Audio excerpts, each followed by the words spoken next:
இதெல்லாம் கூட ஆர்டர் பண்றாங்க ஆன்லைன்ல அப்படின்னு உங்களுக்கு காண்டாகிற இட்லி ஆர்டர் பண்ணுவாங்க காலையில. இட்லி அப்படி பாரு சூப்பர் சீனரி. காலையில இட்லி எல்லாம் ஏமா ஆர்டர் பண்றீங்க? கொடுங்க.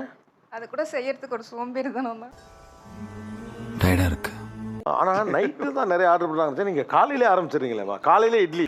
ஆமாங்க. ஆனா என்னன்னா இந்த இட்லி சட்டி கழுவுறது கொஞ்சம் கஷ்டம். ஏன்பா? ரொம்ப கஷ்டம். சும்மா புழுகாத. நீ என்ன கழுவுன? நெக்ஸ்ட் தோசை. தோசை எப்ப கேட்டாலும் பொடி தோசை. என்ன ஆர்டர் கேட்டாலும் பொடி தோசை. மாவு ரெடி பண்ணி கொடுத்தானா நான் தான் ஊத்தி தருவேன். அத கூட அவங்க செய்ய மாட்டாங்க. அந்த மாவு அரைச்சு வைக்க மாட்டாங்க. குண்டு பைப்ல எப்படி கோர்த்து விடுது? அவர் நான் தோசையே ஊத்தி தரேங்கிறார். அப்ப கூட நீங்க ஏன் ஆர்டர் பண்றீங்கம்மா? இது ஒரு நல்ல கேள்வி. பதில சொல்றேன் சார். அவர் நல்லா தோசை ஊத்த மாட்டாரு. அப்படியா? அவங்க கொஞ்சம் மொறுமொறுன்னு பொடி தோசை, நெய் தோசை அதெல்லாம் அவர் ஊத்தி தர மாட்டாரு. இத மட்டும் வக்கனையா பேசு. வணக்க வைக்க சொன்னா மட்டும் அதிகாரியோட கண்ணை நீங்களே பொடி தோசை ஊற்ற கற்றுக்கொள்ளலாமே. செலவு மிச்சம். அதையும் ஊத்தி கொடுத்தேன் சார். சாப்பிட்டுட்டு அதுவும் நல்லா இல்லைன்னு அன்னைக்கு திரும்ப ஆர்டர் போடுறாங்க சார். ஓ அப்படியா விஷயம்? வீட்ல செஞ்சா அந்த ஒரு டேஸ்ட் வர மாட்டேங்குது. நான் ஒத்துக்கிறேன் சார். எனக்கு ஊத்த தெரியல. இஸ் இட்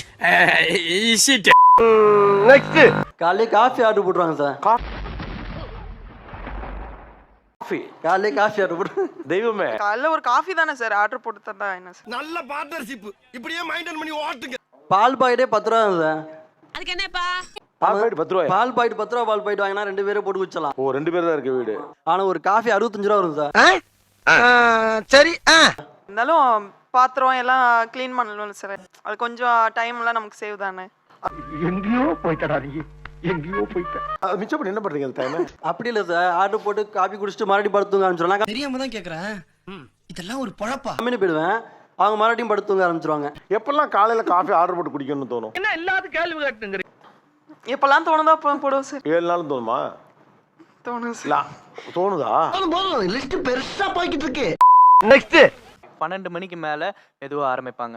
என்னவா இருக்கும்? எனக்கு என்ன தெரியும்? ஏங்க உங்களுக்கு ஐஸ்கிரீம் சாப்பிடணுமா? நைட்டு. நைட் எப்படி நம்புவேன்? அந்த ஐஸ்கிரீமை அவங்க வந்து 8 மணிக்கு கேட்டிருந்தாங்கன்னா நான் போய் வாங்கி கொடுத்து ஒரு 80 ரூபால முடியும்னு வச்சுக்கோ. என்ன மனுஷன்? இவ்வளவுதான் இருக்கும் டப்பா. அந்த டப்பாவோட பிரைஸ் வந்து 210 இது என்ன பிரமாதம்? இது விட பெசலைட் ஒன்னு இருக்கு. கூவுடா இருக்கும். இதுதான் லேட் நைட் கிரேவ். ஏன் அந்த லேட் நைட் கிரேவிங்? அப்படி கேளு. பிடிச்ச விஷயத்த அந்த நைட் சாப்பிடும்போது அந்த ஹோல் டே கம்ப்ளீட் ஆன மாதிரி ஒரு ஃபீல். அப்படி சொல்லி தங்கம். ஐஸ்கிரீம் தானே ஃப்ரிட்ஜ்ல வச்சுட்டு படம் முடிஞ்சு எடுத்து சாப்பிட வேண்டியதானே? இது ஒரு நல்ல கேள்வி.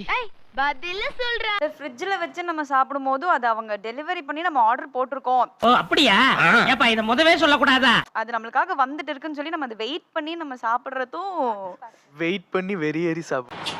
அவ்வளவுதான். லைக் பண்ணுங்க, ஷேர் பண்ணுங்க, சப்ஸ்கிரைப் பண்ணுங்க. மறக்காம கீழ இருக்கிற பெல்ல